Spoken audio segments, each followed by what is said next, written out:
திரு ராமசாமி மெய்யப்பன், எப்படி பார்க்குறீங்க? பிரதமருக்கு தான் பதட்டமாக இருக்கா, அதனால தான் இப்படியான பேச்சுகள் வருதா? அந்த கருத்துக்கள் தான் வருது எதிரணியிலேருந்து. பாரத மண்ணிற்கும் தமிழ் மக்களுக்கும் முதற்கண் வணக்கம். இரண்டு விஷயங்கள். ஒன்று வந்து நம்ம டேட்டாவை மட்டும் எடுத்து பார்க்க வேண்டிய தேவை இருக்குது. இரண்டு ரிசர்ச் டேட்டா. ஒன்று ஐஎஸ் இந்தியன் ஸ்டாட்டிஸ்டிக்கல் இன்ஸ்டியூட்டோட பப்ளிஷ்ட் டேட்டா. அவங்க வந்து ஒரு ரிசர்ச் ஒன்று பண்ணியிருக்காங்க. சர்ஃபேஸ் க்ரோத் என்ன ஆன் கன்ஸ்ட்ரக்டட் சர்ஃபேசஸ் ரெசிடென்ஷியல் ஏரியாஸில் ஒவ்வொரு பாராளுமன்ற தொகுதியிலையும் மோடி அவர்கள் ஆட்சி காலத்துக்கு முன்னாடி அதற்கு அப்புறம் 2015 ஒன்று பண்ணியிருக்காங்க, அதுக்கப்புறம் 2020 ஒன்று பண்ணியிருக்காங்க. அந்த கம்பேரிசனில் அதற்கு முன்னாடி இருந்த 5 இயர் பீரியடும் அதுக்கப்புறம் 2010 to 15 அப்புறம் 15 to 20 இந்த 5 இயர் பீரியடுக்கு அதில் அவங்க வந்து யூபிஏ அந்த 5 வருஷ ஆட்சி காலத்தில் 2.8% தான் ரெசிடென்ஷியல் க்ரோத் இல்லை மக்கள் இருக்கிற நான் கமர்ஷியல் க்ரோத் இருக்கிறது எல்லாமே வந்து 2.8% தான் இருந்திருக்கு. ஆனால் இந்த பீரியடில் 3.3% இருக்குது. அது வந்து அவங்க என்ன எஸ்டிமேட் பண்ணுறாங்க அப்படின்னா, அதோட அனலைஸ் ஸ்டடீஸை அவங்க வந்து நடுத்தர வர்க்கம் இல்லை மற்றவர்கள்லாம் இல்லம் கட்டுறது, பில்டிங் கட்டுறது, இதற்கான வாய்ப்புகள் எல்லாமே வந்து இந்த ஆட்சி காலத்தில் இன்னும் நல்லா இருந்திருக்கு அப்படின்றது அவங்களோட டேட்டா. இதுக்கு அவங்க ஃபாலோ பண்ணி அவங்க வந்து சாம்பிளாக அவங்க அந்தந்த இடத்துல என்ன பில்டிங்ஸ் வந்திருக்கு அப்படின்றதையும் அவங்க கணக்கு பண்ணுறாங்க. அதை வச்சு நம்ம ஒவ்வொரு தனி மனிதனோட பணவீக்கம் எவ்வளவு உயர்ந்திருக்கு அப்படின்றத பார்க்க முடியும். இதை வந்து இவர்கள் வந்து 22 பணக்காரர்கள் மட்டும்தான் வளர்ந்துருக்காங்கன்னா, அவர்கள் ஆட்சி காலத்துக்கு முன்னாடி யார் இருந்தா, அவர்கள் யார் கடன் கொடுத்தாங்க, இது வந்து வரா கடன் இருக்கு, அந்த வரா கடன்லாம் யார் ஆட்சி காலத்தில் கொடுக்கப்பட்டதுன்னு பார்த்தா நம்ம வந்து நீரவ் மோடி எடுத்துக்கலாம், இல்லாட்டி இதனை மல்லையாவை எடுத்துக்கலாம். அவர்கள் எல்லாமே இவங்க காலத்தில் வந்து கடன் வாங்கிட்டு போனவங்க. இல்லை நம்ம வந்து அம்பானி அதானி கடன் வாங்கினதே நம்ம கம்பேர் பண்ணோம் அப்படின்னா, இன்னைக்கு வரைக்கும் யூபிஏ இது என்டிஏ ஆட்சி காலத்தில் 10 வருஷம் வாங்கினதுக்கும் யூபிஏ ஆட்சி காலத்தில் வாங்கின 10 வருஷத்துக்கு பிரின்சிபல் அமௌண்ட்டே யூபிஏ ஆட்சி காலத்தில் அதிகம். நம்ம அதோட அன்னைக்கு இருக்க பிரசன்ட் வேல்யூ கால்குலேட் பண்ணோம் அப்படின்னா இன்னும் அதிகமாக இருக்கும். அப்போ இவர்கள் அதிகமாக கடன் கொடுத்துட்டு அதற்கப்புறம் இன்னைக்கு இவர்கள் தான் பொறுப்பு அப்படின்னு சொன்னா மக்கள் கிட்ட போலியாக தவறான விஷயத்தை தான் கொண்டு போய் சேர்த்துட்டு இருக்காங்க. உண்மை சொல்றதுக்கு என்னைக்குமே ராகுல் காந்தி அவர்கள் தயாராகவே இல்லை. அவர் அதான் இப்ப என்ன கேள்வினா, அம்பானி அதானி பத்தி இவ்வளவு நாள் பேசாத மோடி இப்ப ஏன் பேசணும்? இன்னும் கூடுதலா கருப்பு பணம் வரைக்கும்லாம் எவ்வளவு போயிருக்கு, டெம்போ காங்கிரஸ் கட்சி ஆபீஸ்க்கு எவ்வளவு போயிருக்கு அப்படின்னு பேசுவதெல்லாம் ஒரு பிரதமர் இப்படி பேசலாமா அப்படிங்கறத ஒரு கேள்வி. உண்மை என்னன்றதை பேசணும்ல 3 விஷயங்கள் இருக்கு. ஒன்று, இந்த எலக்ட்ரல் பாண்ட் வரதுக்கு முன்னாடி அக்கௌண்டபிலிட்டியே இல்லாம கேஷ்ல வந்து டொனேஷன்ஸ் வாங்கிட்டு இருந்த கட்சி காங்கிரஸ் கட்சி. அதை வந்து ஒரு மாற்றி அமைக்கணும் அப்படின்னு அன்னைக்கு போராட்டம் இருந்தபோது ஒரு எலக்ட்ரல் ட்ரஸ்ட் வந்துச்சு. அதுலயும் அந்த எலக்ட்ரல் ட்ரஸ்ட்லயும் அவர்கள் வந்து அதிகமா வாங்க. இப்போ பாண்ட் மூலமா வாங்கும்போது அட்லீஸ்ட் யாரு காசை கொடுத்தா அப்படின்றது தெரியும் மக்களுக்கு. இதை வந்து முன்னாடி வந்து டிரான்ஸ்பரன்சி இல்லாம இருந்திருந்தா கூட இன்கம் டாக்ஸாவது அக்கவுண்ட் பண்ண முடியும், அது எலக்ட்ரானிக்கா மட்டும் தான் பண்ண முடியும், கேஷ்ல யாருமே டீல் பண்ண முடியாது. இன்னைக்கு இவர்கள் கேஷ்ல மட்டுமே டீல் பண்ணிட்டு இருக்காங்க. சரி, அப்போ வந்து எலக்ட்ரல் பாண்ட் வந்த காலத்துல அம்பானி அதானி எவ்வளவு பாஜக கொடுத்தாங்க? எதுவும் கொடுக்கல. அந்த மாதிரி டேட்டா எதையும் யாரும் ப்ரொடியூஸும் பண்ணல. இது ஒன்று. அதாவது பர்சன்டேஜ் விகிதமாக வாக்கு எவ்வளவு வாங்கியிருக்காங்கன்னு பார்த்தாலும் காங்கிரஸ் வந்து ஒரு வாக்குக்கு அதிகமா வாங்கியிருக்கு ரூபாயை. இல்ல எத்தனை எலெக்டட் கேண்டிடேட்ஸ் பாராளுமன்றத்தில் இருக்காங்க இல்ல லெஜிஸ்லேட்டிவ் அசம்பிளில இருக்காங்கன்னு பார்த்தா கூட ஒரு கேண்டிடேட்டுக்கு அவங்க இன்னும் அதிகமா பாஜகவோட வாங்கியிருக்காங்க. டோட்டலா ஒரு கட்சின்னு பார்த்தா அது சரி கிடையாது. நான் வந்து 300 பாராளுமன்ற உறுப்பினர்கள் இருக்காங்க. அடுத்த தேர்தலில் என்னால 300 பாராளுமன்ற உறுப்பினர் ஜெயிக்க வைக்க முடியும். பாஜக கிட்ட 1700 எம்எல்ஏ இருக்காங்க, காங்கிரஸ் வெறும் 200 எம்எல்ஏ தான் இருக்குன்னா 2 கட்சிக்கும் ஒரே டொனேஷன் வராது. பிராக்டிகலா அவங்க போய் ரேஸ் பண்றதும் ஒரே இதை ரேஸ் பண்ண முடியாது. கம்பீட் பண்றதே இந்த எலெக்ஷன்லயே அதிகமான பாராளுமன்ற தொகுதிகளில் பாஜக போட்டி எடுக்கிறது, காங்கிரஸ் கம்மியான கட்சிகளில் போட்டி எடுக்கிறது. அப்புறம் அவங்க கம்பேர் பண்ணி நாங்க பர் கான்ஸ்டிட்யூன்சி இவ்வளவு ஸ்பெண்ட் பண்ணிருக்கோம் அப்படின்னு சொன்னா அதற்கு சம்பந்தமே இல்லை. அப்ப மக்கள்கிட்ட உண்மையான செய்தியை சரியாக கொண்டு போய் சேர்க்க வேண்டிய அவசியம் இருக்கு. அதற்காக இதை சொல்றாங்க. இது இல்லாம மூன்றாவது விஷயம், காங்கிரஸ் கட்சி வந்து ஏன் பிளாக் மணி இல்ல அப்படின்னு சொல்றதுக்கு 2 வழக்குகள் முக்கியமாக. அவங்க காங்கிரஸ் கட்சி வந்து இன்கம் டாக்ஸ் பே பண்ணணும்னு அவசியம் கிடையாது, ஆனா டிக்ளரேஷன் கொடுக்க வேண்டிய அவசியம் இருக்கு. உங்க டிக்ளரேஷன் தப்பா இருக்கு அப்படின்னு 2016-17 போடப்பட்ட வழக்கு இன்னைக்கு வரைக்கும் இருக்கு. இன்னும் அவர்கள் வந்து அதற்கான சரியான டிக்ளரேஷன் கொடுக்கல, இல்ல அந்த வழக்குல இருந்து ஜெயிச்சும் வரல. ஒன்று. இரண்டாவது, National Herald case. National Herald அவங்களோட சம்பந்தப்பட்ட ட்ரஸ்ட். அந்த ட்ரஸ்டோட ஃபண்டிங் எங்க இருந்து வருது, அதோட இஷ்யூஸ் என்ன அப்படின்றது இன்னும் ரிசால்வ் பண்ணல. சுப்பிரமணிய சாமி அவர்கள் போட்ட வழக்கு இன்னும் இருக்கு. இவர்கள் இன்னும் அக்யூஸ்டா தான் காங்கிரஸோட முதல் குடும்பம் இருக்கு. அவர்கள் இன்னும் அதுல இருந்து தெளிவுபடுத்தவே இல்லை. சோ அப்ப எங்க இருந்து அந்த காசுலாம் வந்தது? ₹1 ஒரு ஷேரை வாங்கி திரும்பி அதே வந்து இன்னொரு 3 நாள்ல வந்து ₹130 விற்கிறாங்க அப்படின்னா அந்த ஷேர் என்னன்னு சொன்னா நம்மளாம் கூட வாங்கிக்கலாம். நமக்கு தெரிய மாட்டேங்குது, அவங்களுக்கு மட்டும் கரெக்டா தெரியுது. நீங்க சொல்லுங்க, அப்ப பிரதமர் சொல்ற மாதிரி இப்படிதான் வந்திருக்குமா? இந்த டெம்போல வந்த மாதிரி தான் வந்திருக்குமா? இது மாதிரியும் வந்திருக்கும். ஏன்னா முன்னாடி ஆம்புலன்ஸ்லயே எலெக்ஷன் கமிஷன் பிடிச்ச காலம் இருக்கு. 2014 தேர்தல் போது காங்கிரஸ் கட்சியை சார்ந்தவர்கள் ஆம்புலன்ஸ் 108 ஆம்புலன்ஸ்ல 104 ஆம்புலன்ஸ்ல எடுத்துட்டு போனதா எலெக்ஷன் கமிஷன் அப்ப பிடிச்சிருக்கு. பிடிச்ச அந்த வழக்குகள் நடந்திருக்கு. அதே மாதிரி இப்பயும் வந்திருக்குன்னு நம்பலான்றீங்க? கண்டெய்னர்ல தமிழ்நாடு ஆந்திராலாம் டிராவல். சரி, அதெல்லாம் பத்தி கூட ஒரு சரி, இப்ப இன்னொன்னு கூட அவர் கேட்டாரு, இவ்வளவு எதிர்நிலையில இருக்கக்கூடிய காங்கிரஸே இப்படி பண்ணும்போது ரொம்ப கூட்டாளியா இருக்கக்கூடிய இவங்க எவ்வளவு கருப்பு பணம் வாங்கியிருப்பாங்க, இது வந்து ஒரு செல்ஃப் சைடு இதா இருக்கு. கிளாரிட்டியும் டிரான்ஸ்பரன்சியும் இருக்கணும் அப்படின்றதுக்கு தான் எலக்ட்ரல் டொனேஷன் எல்லாமே வெறும் டாக்ஸ்ட் அக்கவுண்டட் டொனேஷன். டிரான்ஸ்பரன்சி இல்லன்னானங்க எலக்ட்ரல் பாண்ட் உச்சநீதிமன்றம் எவ்வளவு கேள்வி கேட்டுச்சு, எவ்வளவு பேசியிருக்கோம் நம்ம. என்ன பிரச்சனைனா எல்லாருமே அது வரி பணத்தின் மூலமாக வந்தது, வங்கி கணக்கின் மூலமாக வந்ததுன்ற யாரும் ஏத்துக்க தயாரா இல்ல. வங்கி கணக்கு மூலமா வரலன்னு சொல்லுங்க, அதை டாக்ஸ்ல அக்கவுண்ட் பண்ணலன்னு சொல்லுங்க, அதை யாராவது சொல்ல முடியுமா? இது எலெக்ஷன் கமிஷனும் அப்படி சொல்லல, உச்சநீதிமன்றமும் அப்படி சொல்லல. டிரான்ஸ்பரன்சின்றது யாரு கொடுத்தான்றது தெரியலன்றது மட்டும் தான் சொன்னாங்களே தவிர, அது மட்டும் தான்ங்கறீங்க. அதானே பெரிய விஷயம். அது யாரு கொடுத்தாங்கன்னு தெரியறதுக்கு பேர் தான் டிரான்ஸ்பரன்சி. நீங்க கணக்குல வருதுங்கிறது மட்டும் டிரான்ஸ்பரன்சி கிடையாது. அப்ப 2017க்கு முன்னாடி யாரு கொடுத்தான்னு எல்லாருக்கும் தெரியுமா? ஒவ்வொரு கட்சியும் எவ்வளவு டொனேஷன் வாங்குனாங்கன்னு தெரியுமா? அந்த கட்சிகள் டிக்ளேர் பண்ணல. அதற்கு அப்புறம் அவங்க எவ்வளவு கேஷ் வாங்குனாங்க, எவ்வளவு அக்கவுண்ட் மணி வாங்குனாங்க, எவ்வளவு இன்கம் டாக்ஸ் வரி கட்டி வாங்குனாங்கன்னு தெரியுமா? இதெல்லாம் பண்ணாத கட்சிகளா இத்தனை நாள் இருந்திருக்கு. இல்ல ஒண்ணும் இல்ல, நான் கட்சிகள் எல்லாம் கூட விட்டுறேன், குடும்பத்தை மட்டும் எடுத்துப்போம். இங்க இருக்க முதல் குடும்பம் இன்னைக்கு முதலமைச்சராக இருக்கிறார், அவர் தந்தையார் வந்து சென்னைக்கு வந்தார், இன்னைக்கு அவங்களோட பணவீக்கம் எவ்வளவு இருக்கு. காங்கிரஸ் கட்சி எடுத்துப்போம், அவங்களோட பணவீக்கம் எவ்வளவு வளர்ந்துருக்கு. ஆட்சி காலத்தில் இவர்கள் வந்து நரேந்திர மோடி அவர்கள் வந்திருக்காங்க, 10 வருஷம் இருக்கு, 12 வருஷம் குஜராத்ல சீஃப் மினிஸ்டரா இருந்திருக்காரு, எவ்வளவு அவங்க பணவீக்கம் வளர்ந்துருக்குன்னு பார்க்கலாம். இந்த தனி குடும்பங்கள் செய்த அதே தொழில்கள் செய்கிற பல குடும்பங்கள் இந்த நாட்டுல இருக்கு, அவர்கள் ஏன் அதே அளவுக்கு வளரல? வளர்ந்திருக்காங்க. ஜெய்ஷாக்கும் அதே கணக்கு, அவரோட தனி டிக்ளரேஷன் எடுத்து நீங்க கேளுங்க, இவ்வளவு ஜெய்ஷா வளர்ந்திருக்காரு.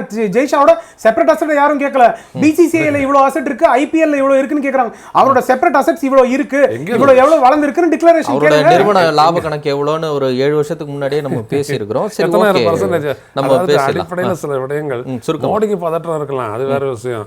ஏன் நண்பர் ராமசாமி ஐயப்பனுக்கு பதற்றம் இருக்குன்னு எனக்கு தெரியல. எங்க டிரான்ஸ்பரன்சி இருந்துச்சு அப்படின்னோம்னா அந்த விவரங்களை ஏன் வெளியிட தவறுனீங்க? அதை விட ரொம்ப முக்கியமானது, மறைக்க முடியாது என்ன அப்படின்னோம்னா, ப்ராஃபிட்டை விட பல மடங்குகள் வந்துட்டு எலக்டோரல் பாண்டா பாஜகவுக்கு மட்டும் கொடுத்தாங்களா? அது எப்படி? ஜெயிக்கிற கட்சி கொடுப்பாங்க, தோக்குற கட்சி கொடுக்க மாட்டாங்க. அது நீங்க தான் சொன்னீங்க. ஜெயிக்கிற கட்சி கொடுக்க மாட்டாங்க. தோக்குற கட்சிக்கு எதுக்கு தோக்குற கட்சி எதுக்கு டெம்போல அனுப்பணும்?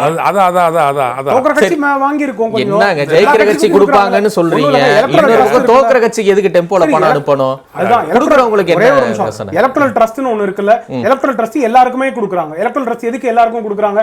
ஏன்னா அவங்களுக்குன்னு ஒரு அசார்ட்மெண்ட் இருக்கு. அவங்க நாங்க இந்த மாதிரி பகிர்ந்து இவ்வளவு வாக்கு பெற்றிருந்தால், இவ்வளவு பாராளுமன்ற உறுப்பினர் இருந்தா இப்படி ஒவ்வொரு எலக்ட்ரல் ட்ரஸ்டும் அவங்களோட சிஸ்டம் வச்சிருக்காங்க. தமிழ்நாட்டுல இருக்க பெரிய பணக்காரங்களை எடுத்துக்கலாம், எல்லா கட்சிக்கும் கொடுக்கிறதுக்கான வழக்கம் இருக்கு. இது இல்லாம சில கட்சிகள்லாம் நம்ம பிளேமும் பார்த்திருக்கோம், மிரட்டி வாங்குறதையும் பார்த்திருக்கோம் நம்ம. சோ அந்த மாதிரி வழக்குகளும் பதிவு பண்ணப்பட்டிருக்கு, தமிழ்நாட்டிலும் பண்ணப்பட்டிருக்கு. அப்ப காங்கிரஸ் கட்சி மிரட்டி வாங்குற நிலைமையில இருக்குவா? ஒரு வாய்ப்பு இருக்கலாம். காங்கிரஸ் கட்சி மிரட்டி வாங்குற நிலையில இருக்கு. அவர்கள் ஜெயிச்ச மாநிலங்கள்ல இருக்கலாம். அருணன் ஐயா அவர்கள் பேசினதுல ஒரு வருத்தம், ஏன்னா அவர் மற்றவர்களோட மூத்தவர், அவரோட வார்த்தை பயன்பாடு எப்பவுமே சரியாக இருக்கும். வலதுசாரிகள் யாரும் மனசாட்சி இல்லாதவர்கள் அப்படின்றதெல்லாம் கிடையாது. எல்லாருக்குமே ஒவ்வொரு பார்வை, ஒவ்வொரு சிந்தனை, அவர்கள் சிந்தனை இல்ல அந்த பாதை வழியாக இந்த மக்களோட வாழ்க்கை இன்னும் மேம்பெறும், நாடு நல்லா இருக்கும் அப்படின்றதுதான் ஒவ்வொருத்தருக்கும் சிந்தனை. அதுல மாற்று கருத்து கிடையாது. அந்த சிந்தனை மாறுறதுனாலோ இல்ல கருத்து மாறுறதுனாலோ பாதை மட்டும்தான் மாறுதே தவிர அந்த எண்டு குறிக்கோள் வந்து யாருக்கும் மாற்றம் கிடையாது. அது வலசாரியாக இருக்கலாம், இடதுசாரியாக இருக்கலாம், இல்ல கட்சியை சார்ந்த நபர்களாக இருக்கலாம். சோ அதனால அது ஒரு பெரிய வருத்தம் எனக்கு. இரண்டாவது இல்ல, மக்களோட வாழ்க்கை மேம்பட வேண்டும், மக்கள் சந்தோஷமாக இருக்க வேண்டும், நாடு வளர்ச்சி பெற வேண்டும், உலக அரங்கில் இந்தியா வந்து ஒரு பெரிய நாடாக எல்லாருமே பார்க்க வேண்டும் அப்படின்றதுதான் ஜெனரலா எல்லாரோட ஆசையுமே. அதுல வந்து ஒரு தனி மனிதனோட ஆசை ஜெனரலா அதற்கு மாற்றாக இருக்காது அப்படின்றதா என்னோட எண்ணம். அது எல்லா கட்சிகளுக்கும் அதேதான். அந்த பாதை எதுவாக இருக்க வேண்டும் அப்படின்றது ஒவ்வொரு கட்சிக்கும் வேறு வேறாக இருக்கலாம், இல்ல அவர்கள் சிந்தனையும் கருத்திலும் சார்ந்து வேறாக இருக்கலாம். ஆனா இது எண்ட் கோல் இதுதான் அப்படின்றதுல வேறு கருத்து. நல்லா இருக்கணும், மக்கள் நல்லா இருக்கணும் அப்படின்றதா எண்ட் கோல். இப்ப நான் சப்ஜெக்ட்டுக்கே வந்துடுறேன். இப்ப அவங்க சொல்றாங்கல்ல, ஒரு பயம் வந்துருச்சு அதனால இப்படி எல்லாம் பேசுறாருன்னு. ஒரு 2 மாசத்துக்கு நடைபெற்ற இந்த செயல்முறைகளை எல்லாம் பார்க்கும்போது ஒவ்வொரு இடத்துலையுமே மோடியினுடைய ஸ்ட்ராட்டஜி தோத்துக்கிட்டே இருக்குன்ற பார்வைகள் வைக்கிறாங்க. ஒன்று, சிஏஏ அமல்படுத்தினாங்க, அந்த சட்டம் அமலாக்கப்பட்டது, ஒரு பெரிய எதிர்வினை வரும்னு எதிர்பார்த்தாரு மோடியும் பாஜகவும், அது நடக்கல. கச்சத்தீவு விவகாரத்துல தமிழ்நாடு மட்டும் இல்ல, வட மாநிலங்களையும் போய் பேசினாரு, ஜார்க்கண்ட், ராஜஸ்தான் இடங்கள்ல. நாட்டினுடைய ஒருங்கிணைந்த பகுதியை பக்கத்து நாட்டுக்கு விட்டு கொடுக்கக்கூடிய அளவுக்கு தான் காங்கிரஸ் திறமையான ஒரு நிர்வாகம் பண்ணுச்சு அப்படின்னு சொன்னாரு. அதுவுமே வந்து பெருசா எடுபடல. அதற்கு பிறகு பாஜகவுடைய தேர்தல் அறிக்கை மோடிக்கு கேரண்டி அப்படிங்கிற அந்த முழக்கமும் பெரிதா எடுபடல. அப்ப நாளுக்கு நாள் ராகுல் காந்தியை விமர்சிக்கிறதையோ, இந்தியா கூட்டணியை விமர்சிக்கிறதையோ, இல்ல இஸ்லாமியர்களை துணை கடைத்து விமர்சிக்கிறதோ அந்த இடத்துக்கு பிரதமர் நரேந்திர மோடி போயிட்டாரு. ஒவ்வொரு ஸ்ட்ராட்டஜிலையும் அவர் தோத்துக்கிட்டு இருக்காருன்னு சொல்லக்கூடிய கருத்தை எப்படி பார்க்கலாம்? அது வந்து உண்மைக்கு மாறா இருக்கு. ஏன்னா ரெண்டு விஷயங்கள் எடுத்துப்போம். நம்ம வந்து நிதர்சனமாக அந்த கேண்டிடேட் வந்து ஒரு தேர்தலையும் வந்து ஜெயிக்க போற கேண்டிடேட் இல்ல ஜெயிக்கணும்னு நினைக்கிற கேண்டிடேட் வந்து எவ்வளவு வந்து முனைப்பா அணுகுவாங்க அப்படின்னு பார்க்க வேண்டிய தேவை இருக்கு. அப்போ அந்த கேண்டிடேட் வந்து அந்த எவ்வளவு நேரம் போடுகிறார்கள் அதை கம்பேரிட்டிவா நம்ம வட மாநிலங்கள்ல இப்போ போய் நீங்க காங்கிரஸ் கட்சியை சார்ந்தவர்கள் இல்ல மற்ற கட்சிகள் சில ரீஜனல் பார்ட்டிஸ் இன்னும் நல்லா பண்றாங்க காங்கிரஸ் கம்பேர் பண்ணும்போது. பாஜக அவர்களோட இன்னும் நல்லா பண்றாங்க. அப்ப அவர்களுக்கு அதற்கான முனைப்பு இருக்கு, அவர்கள் ஜெயிச்சு விடுவார்கள் அப்படின்ற அதற்கான வாய்ப்பு அதிகமா இருக்கு. மக்களை போய் சந்திக்க வேண்டும், மக்களை சந்தித்து நாங்கள் செய்தது என்ன, அவர்கள் செய்வோம் என்று சொல்லி அதற்கான ஆதாரம் எதுவுமே இல்லாம நாங்க அடுத்த 100 டேஸ்க்கு என்ன ப்ளூ பிரிண்ட் இருக்கு, என்ன பிளான், எப்படி செய்ய போறோம் அப்படின்றத கொடுத்திருக்கோம். எங்களோட இது மேனிஃபெஸ்டோ மட்டும் கிடையாது, ஒரு ப்ளூ பிரிண்டே இருக்கு.